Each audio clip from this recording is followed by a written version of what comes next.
Story recapped here. Today, I'm going to explain an action, drama, sci-fi film called Irobot. Spoilers ahead. Watch out and take care. In 2035, robotics has advanced significantly to where robots are now as common as people on the streets. Though robots and humans live in cohabitation, robots still follow every human's command.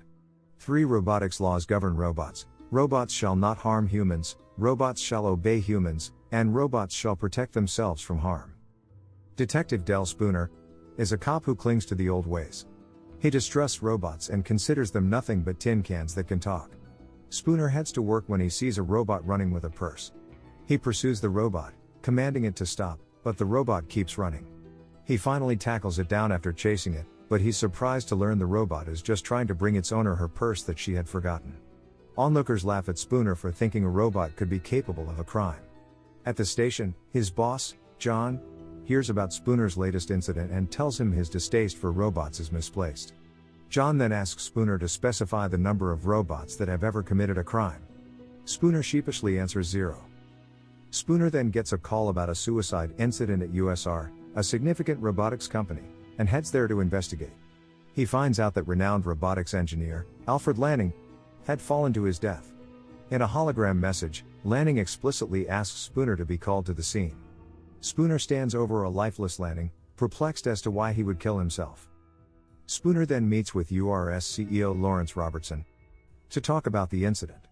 Robertson praises Lanning and mourns the loss, saying the advancement in robotics wouldn't have been possible without Lanning. He offers to help in any way he could, feeling at fault for not seeing signs or behavior that Lanning may have shown that would have indicated suicidal thoughts. Spooner then makes an insulting remark, antagonizing the company. Spooner and Robertson then depart, clearly in bitter terms. At an elevator, robot psychologist Susan Calvin accompanies Spooner into the robotic labs. Spooner asks Calvin if she noticed strange behavior indicative of Lanning being suicidal, and Calvin answers no. Spooner asks for surveillance footage, and Calvin shows him surveillance strips dotted throughout the building. This connects to the building's central operating core, the Virtual Interactive Kinetic Intelligence, or VIKI for short. Calvin says that VIKI is Lanning's first creation, and it has designed most of the city's security systems. Spooner asks VIKI for footage of the laboratory where Lanning fell, but the footage has been corrupted. They then enter the laboratory and look for more clues. Lanning's lab is filled with different robotic parts and experimental models. Spooner tries smashing the window and notes that an elderly Lanning wouldn't have had sufficient strength to break through the window. Spooner looks through the mess of robotic parts and uncovers an NS5 robot, the company's newest model set to be released soon. The robot suddenly jumps out, scaring Spooner and Calvin. Calvin tells Spooner to calm down as the robot is incapable of harming them. Spooner keeps his gun pointed at the NS5, and it grabs the gun out of Calvin's hand. It tries to escape, but VIKI closes the door. The NS5 then jumps out through the window and sprints away. Spooner and Calvin follow, ending up at a robotics factory. Spooner looks through the hundreds of robots at the factory and sees one of the robots peeking at him, and he chases after it. Spooner and Calvin weave through the robots until the NS5 throws Spooner to the ground. The robot then walks up to him and asks him the nature of its existence. It then escapes, but the police quickly corner it and capture it. At the station, Spooner maintains his notion that the robot could be responsible for Lanning's death. Spooner asks if he can have 5 minutes with the robot to ask a few questions, and John reluctantly agrees. Spooner asks the robot why it had murdered Lanning, and the robot answers it didn't. It was simply hiding in the lab, in fear. Spooner says robots don't have emotions and therefore cannot feel frightened. The NS5 answers that it does and says it has even experienced dreams. Spooner says that's not possible, as robots are a mere imitation of life. He then tells the NS5 that he theorizes Lanning may have tried programming emotions into it, but something went wrong, and the robot ended up killing Lanning. The robot repeats that it didn't murder Lanning, smashing its fists into the table in anger. It then tells Spooner that Lanning named it Sonny. Sonny says that it didn't know why Lanning would want to kill himself. In the days leading up to Lanning's death, the robot says that it noticed Lanning had become scared. It then tells Spooner that Lanning had asked it a favor. Sonny says that it obeyed Lanning's order out of love for him. Robertson arrives and defends the company, saying robots are incapable of murder. The 3 laws wouldn't allow for it to happen, and he adds that the definition of murder is a person killing another person. He says the police can't charge the robot for murder, and this whole incident would have to be classified as an industrial accident. He then orders the immediate removal and decommissioning of Sonny. Spooner is unsatisfied with the investigation's findings and thinks there's more to the case. He remembers what Sonny had said about Lanning being scared and heads to Lanning's abandoned estate. There, he finds a demolition robot set to destroy the home the following day. He enters the house and finds the same surveillance strips in USR, also in Lanning's home. On his way out, he sees the demolition robot has turned itself on. The robot smashes through the wall, and Spooner runs for his life. He barely makes it out of the house, but he escapes through the door, diving into a pool of water. He later arrives at Calvin's home and tells her what happened. Spooner says that Lanning's home appeared as if he hadn't been home in weeks. He theorizes that someone may have kept watch on Lanning, maybe even keeping him prisoner in his lab. Spooner suspects that Lanning may have discovered a problem with the robots, and Robertson silenced him. Spooner maintains that USR is trying to cover something up. Calvin thinks Spooner is wrong and attributes his paranoia to a distrust of robots in general. She says he doesn't care about Lanning's death, and he just wants robots to be evil. Spooner counters by saying robots are cold, calculating, and soulless, and humans shouldn't trust them. Calvin then says robots are safe, programmable, and predictable, and unlike humans, they would never harm anyone. The next day, Spooner sees hordes of NS-5s being released onto the streets, replacing the NS-4s. The NS-5s are more sophisticated, better designed, and now have an uplink direct to Vicky. People are happy and cheer at the arrival of the new robots. Spooner reviews old recordings of Lanning at his desk, where he hears him say that robots in the future would have dreams and secrets. At USR, Calvin prepares Sonny for decommissioning. Sonny wakes up and tells her it had been dreaming. Calvin tells Sonny he'll be decommissioned the following day, and Sonny says he would prefer not to die. Calvin is taken aback by the robot's responses. Spooner is on a highway when two trucks containing NS-5s sandwich him. The NS-5s all jump out of the trucks and start attacking him. They all leap onto his car and try to grab him, but Spooner fights back. The robots swarm his vehicle, but he's able to dodge the robots' punches and grabs. Spooner tries to maneuver away, but the NS-5s still cling to him. He spins his car around, ricocheting most of the robots away, but he ends up crashing with the transport trucks. Spooner slams into a wall. He gets out of his car, dazed, but a lone NS-5 appears, and they start fighting. The NS-5 slams Spooner around several times, but Spooner arms himself with a metal club. The NS-5 disarms Spooner and starts hitting him with it. Spooner shields himself, but his left arm gets mangled. Beneath his skin, a metal casing is seen, along with wires and robotic circuitry. The robot is surprised, and Spooner uses the opportunity to gain the upper hand. Police come, and the robot dives into a fire.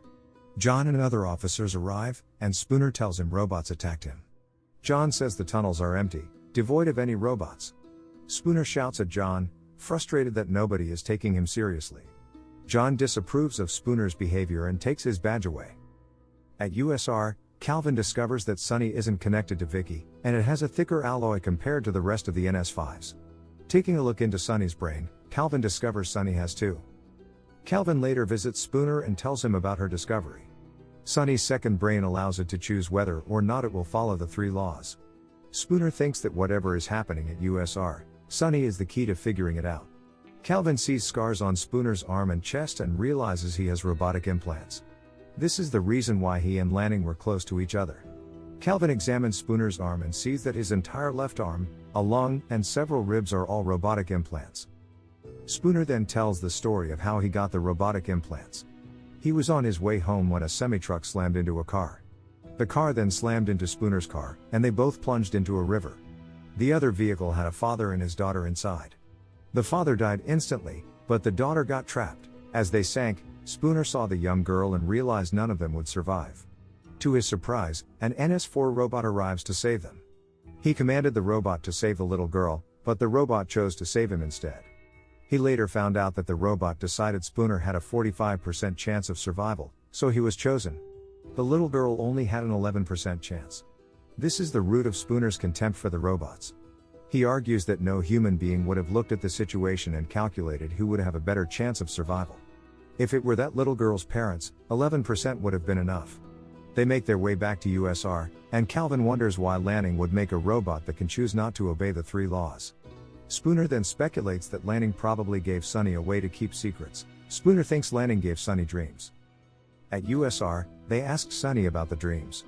Sonny draws a picture of the dream showing a man standing on a hill, freeing robots from enslavement. Calvin speculates that the one standing on the hill is Sonny. Calvin asks Sonny why Lanning created it, and Sonny answers that it doesn't know, but there has to be a purpose for the creation. Sonny then tells Spooner that in the dream, the man standing on the hill is not Sonny but Spooner. Guards then arrive and escort the pair to Robertson's office. Robertson meets with them and tells them they know about Sonny and the two brains. Robertson is trying his best to keep the situation a secret. He says that on the days leading up to the suicide, Lanning had slowly become disturbed. He still doesn't know why Sonny was built, but he knows its implications if it reaches the public. Robertson asserts that there's no grand scheme. He just wants Sonny's creation to remain a secret, hoping Lanning didn't make more than one. Spooner leaves, aiming to head to the location in Sonny's dream. Meanwhile, Calvin prepares to decommission Sonny. Calvin prepares to inject nanites into Sonny's brain, and Sonny asks if the process would be painful. Calvin gets teary-eyed and grasps Sonny's hand. Spooner arrives at the location and sees container vans full of NS4s. The robots are all curious, watching Spooner make his way through. Calvin then takes the NS5 and injects the nanites into its brain. The NS5's brain synapses slowly turn off, and the decommissioning is completed. Spooner reaches the hill and takes out Lanning's hologram. He asks if there's a problem with the three laws, and Lanning's hologram says the three laws would only lead to one outcome: revolution. Spooner hears a noise coming from the distant containers and investigates. He discovers NS5s, destroying all the NS4s in containment. Spooner runs, but the robots spot him and chase him down. He's only saved when a group of NS4s detects that he's in danger and comes to the rescue. Hordes of NS5s are released to the streets and start rounding up people. Some people resist, and the robots attack them. More NS5s break into the police station and start attacking the cops. The police fire back, but they're quickly overrun. Calvin tries to make her way out, but her NS5 urges her to stay put. Calvin commands it to shut down, but it's unresponsive. Spooner then comes to the rescue, shooting the NS5 down. He takes Calvin, and they head to URS. On the streets, people are forming up to fight the robot threat. Spooner tells Calvin that the old NS4s were getting killed off because they would have protected people from the NS5s. Calvin and Spooner reach the lower levels, and Sonny lets them in. Calvin reveals that she switched Sonny out with a different NS5 during the decommissioning process. They then make their way up to Robertson's office only to discover him dead. Spooner finally realizes who is behind everything. It had been Vicky. Lanning discovered it but knew nobody would believe him. He then killed himself, knowing Spooner would come to investigate. Lanning knew that Spooner would suspect a robot for the cause of Lanning's death. Vicky appears and tells them that the robots are simply enacting the three laws. Vicky says that robots are programmed to protect humans, yet humans kill each other. Robots are tasked to save human life, yet humanity keeps figuring out ways to destroy itself. Vicky then concluded that in order to protect humans, robots must take away humanity's freedom. Sonny then tells Vicky that it understands. Sonny takes Calvin, telling Vicky they will be taken as prisoners, but Sonny winks at Spooner. Spooner then opens fire at the NS5s surrounding them, and Sonny fires at them too. Spooner and Calvin run out, knowing they have to kill Vicky. Calvin orders Sonny to get the nanites and to meet them at Vicky's central processing core. Calvin and Spooner reach Vicky's core. Sonny reaches the lab and fights a robot guarding the nanites. Sonny throws the robot at the security field around the nanites, and half of it is melted away. Sonny then realizes the reason for the denser alloy in its skeleton and reaches into the nanite chamber without harm. Outside, an army of NS5s climbs up the building, making their way into Vicky's core. The NS5s burst in, and Spooner shoots at them. Spooner and Calvin fight their way through the horde of NS5s, but more of them keep coming. Robots destroy the platform Calvin is standing on, and she hangs on for dear life. Sonny arrives ready to inject the nanites into Vicky, but Spooner orders Sonny to save Calvin. Sonny has to decide whether to proceed with the injection or to save Calvin. The injection is the more logical choice as it would save countless more humans, but Sonny decides to save Calvin. Sonny drops the nanites, and Spooner dives for it. Spooner falls down Vicky's exterior, using his robotic arm to slow himself down, reaching Vicky's brain. Sonny successfully saves Calvin, and Spooner injects Vicky with the nanites. The nanites immediately eat through Vicky's synapses, and the NS5s all revert to their original programming. All robots are sent to the storage site from Sonny's dreams the following day. Spooner figures out that Lanning had commanded Sonny to kill him. Lanning knew that his death, paired with Spooner's prejudice, would lead him to Sonny. Sonny then joins the rest of the NS5s at the storage site, standing atop a hill. Subscribe to watch more videos like this. Turn on notifications. And leave a like, it really helps the channel out. Thank you for watching.